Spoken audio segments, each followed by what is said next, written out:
Roquita Johnson, the best of the worst. The best of the worst, Roquita Johnson.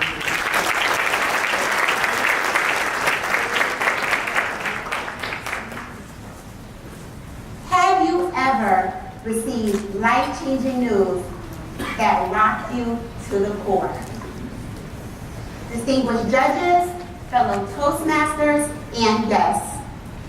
It was Friday, June 3rd, a bright sunny day, and I was sitting in the chilly, white-walled office of Dr. Anand from my physical. She was dressed in her white doctor's jacket, black framed glasses, clipboard in hand, asking me the usual question.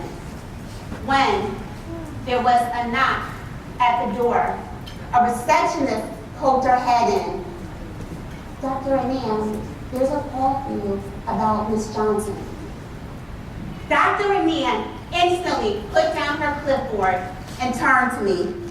Roquita, I'll be right back. As soon as she left the room, my heart started beating faster and faster.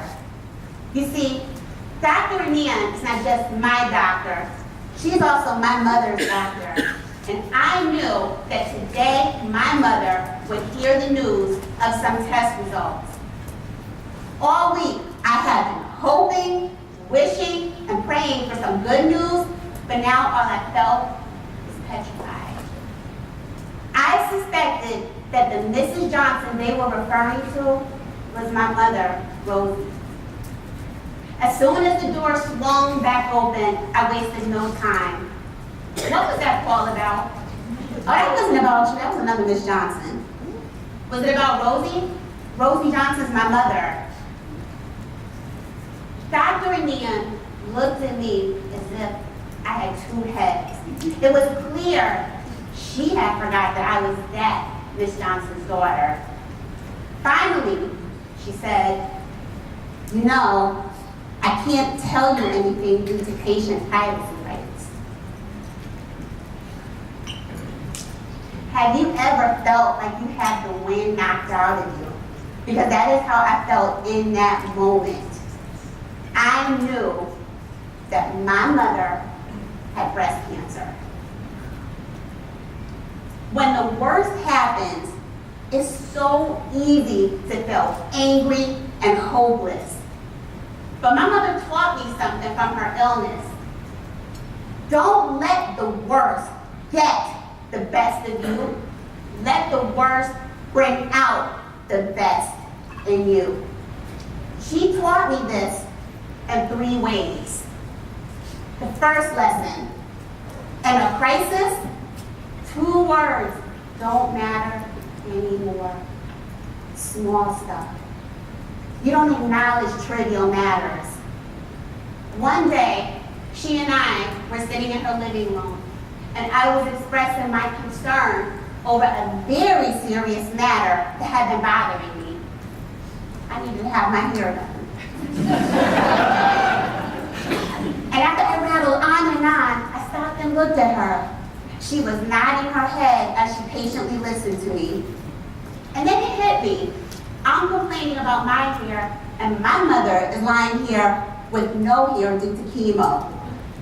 She could just as easily have said, girl, do you see what's going on in here? But she didn't. She just listened to me. Isn't it funny how a crisis makes you have a clearer perspective? Life's curveballs make you let go of anything small. So while I was letting go of one thing, I was embracing something else, humor. You don't realize how much you appreciate humor until you actually need it. And when you have a loved one battling an illness, every laugh counts. One day, she and I were again sitting in the living room watching TV. And out of all the commercials in the world that could have come on, one for St. Jude splashed across the screen. You know those commercials, the ones with the sickly children. And I nervously looked at her out of the corner of my eye. She wasn't saying a word. And then a bald young lady popped up on the screen asking for donations. And then I saw my mother lean into the TV and cock her head to the side and say, "That young lady has a nice shaped head." I thought the commercial was making us sad, but she was comparing their heads. Humor is very healing. So while I was learning to appreciate the all-important laughter, I was also learning something else, to take it one day at a time. My mother's favorite saying throughout this entire period was, "Healing is a process." And she was right. I saw her rolling with the punches of cancer better than most Toastmasters do with table topics. From drawing on her eyebrows in the mirror every morning to shaving her own head when her hair started falling out in clumps, she never broke down.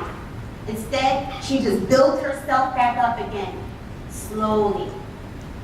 And in her own very eloquent way, she also informed me that I too would get comfortable with her new looks. "You're just gonna have to get used to my big, fat, bald head." In her own special way, she was just trying to tell me that healing does take time. Healing really is a process. So you might be wondering how my mother is doing today. Well, I'm happy to say that she's received a clean bill of health, and her hair has grown back in, and you can't tell her anything. I'm also happy to say that I've learned how to deal with crises better as well.